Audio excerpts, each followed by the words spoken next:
tuned to Malayali Reporter Australia for social, political and entertainment news.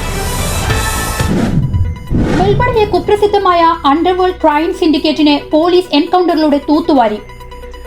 150 ലക്ഷത്തിലേറെ dollar വിലമതിക്കുന്ന ബൈക്കുകളും കാറുകളും മോഷ്ടിക്കുകയും ഇവ ക്രിമിനൽ ആക്ടിവിറ്റീസിനായി ഉപയോഗിക്കുകയും ചെയ്തിരുന്നു. ഈ വർഷം ജനുവരി മുതൽ നോർത്തേൺ സബർബുകളിൽ നിന്നും വന്ന സംഘം കഴിഞ്ഞ 5 മാസമായി നിരവധി കുറ്റകൃത്യങ്ങളിൽ ഏർപ്പെടുകയും പോലീസിന് തലവേദനയാവുകയും ചെയ്തിരുന്നു. ഇവരുടെ കയ്യിൽ നിന്നും മയക്കുമരുന്നുകളും ആയുധങ്ങളും വാഹനങ്ങളും പോലീസ് പിടിച്ചെടുത്തു. ഓസ്ട്രേലിയൻ സമുദ്ര അതിർത്തി സംരക്ഷിക്കുന്നതിനായി ഡസൻ കണക്കിന് അനധികൃത ഇന്തോനേഷ്യൻ മത്സ്യബന്ധന ബോട്ടുകൾ ഓസ്ട്രേലിയൻ ബോർഡർ ഫോഴ്സ് തീയിട്ട് നശിപ്പിച്ചു. ഏകദേശം 2 പതിറ്റാണ്ടിനിടെ ഓസ്ട്രേലിയൻ വാട്ടേഴ്സിന് നേരെയുണ്ടായ അനധികൃത മത്സ്യബോട്ടുകളുടെ ആക്രമണത്തെ ABF പ്രതിരോധിച്ചു.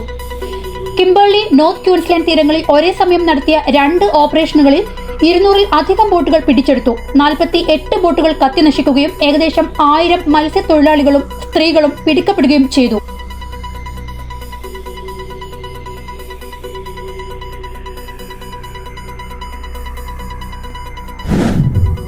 ഡൽഹിയിലെ കുട്ടികളുടെ ആശുപത്രിയിലുണ്ടായ തീപിടുത്തത്തിൽ 7 കുട്ടികൾ മരിച്ചു.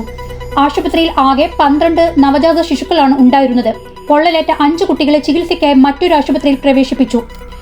ന്യൂബോൺ ബേബി കെയർ ഹോസ്പിറ്റൽ ഉടമ നവീൻ കിച്ചിക്കെതിരെ IPC സെക്ഷൻ 336, 304, 34 എന്നിവ പ്രകാരം ഡൽഹി പോലീസ് FIR രജിസ്റ്റർ ചെയ്തു. ഇയാൾ ഇപ്പോൾ ഒളിവിലാണ്. ഇന്നത്തെ വാർത്തകൾ ഇവിടെ അവസാനിക്കുന്നു. നന്ദി, നമസ്കാരം.